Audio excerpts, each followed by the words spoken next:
Thank you, Chairman. Secretary Johnson, welcome back to the committee. Thank you. When you testified here last May, we spoke about drug-related violence in Puerto Rico. The same subject I raise with virtually every senior DHS and DOJ official that comes before this committee. Like I did then, I want to outline a narrative for you and ask you to comment. I will be brief so you have sufficient time to respond.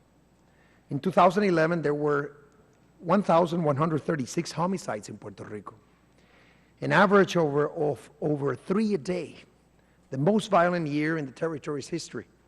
That was nearly the same number of murders as were committed that year in Texas, which has over 25 million residents compared to 3.5 million in Puerto Rico.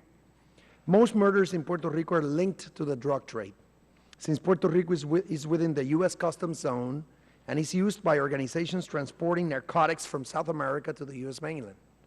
When I examined the level of resources that DHS and DOJ were dedicating to combat drug-related violence in Puerto Rico, it was clear that the federal law enforcement footprint on the island was woefully inadequate. Accordingly, I did everything within my power to change that dynamic. Starting in 2012, under your predecessor, Secretary Napolitano, the message finally began to sink in.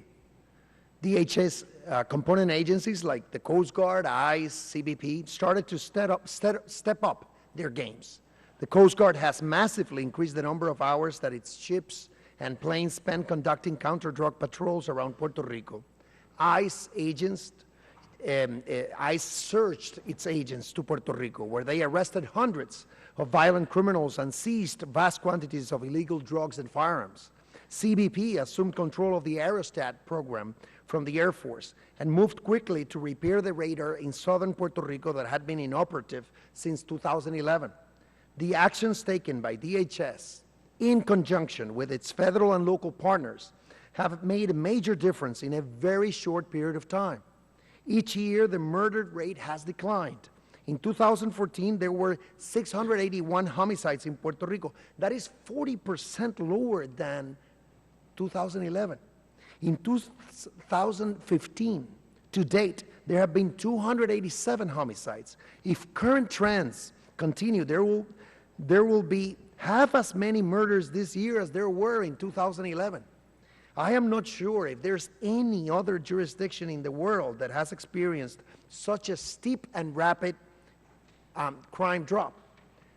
It is critical that we keep our eye on the ball and that we sustain and strengthen these efforts, especially since, notwithstanding the improvements, Puerto Rico's homicide rate is still 4 times the national average.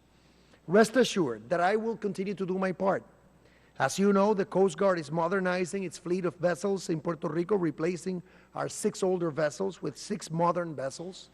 Last week, I met with Peter Etch, the Executive Associate Director of ICE, HSI, which is doing great work in Puerto Rico, to discuss the agency's current posture and future plans on the island. On the legislative front, I secured language in the DHS appropriations bill that will enable CBP to use both revenues from the Puerto Rico Trust Fund and general appropriations from Congress to support its air and marine operations in the territory. I would welcome any comments you might have and hope you can assure me that Puerto Rico will continue to be a top priority for DHS. Thank you.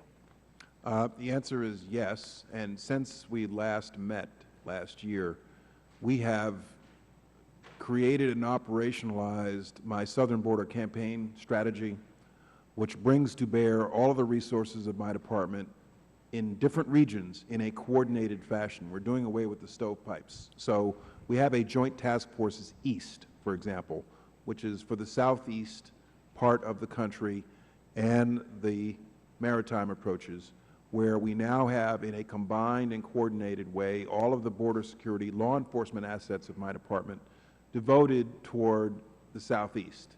And so we now have the Coast Guard, CBP, ICE, CIS working together in a coordinated fashion for public safety and border security. And I think that's a very positive step, and I think it will be a positive step for Puerto Rico as well. Thank you so much.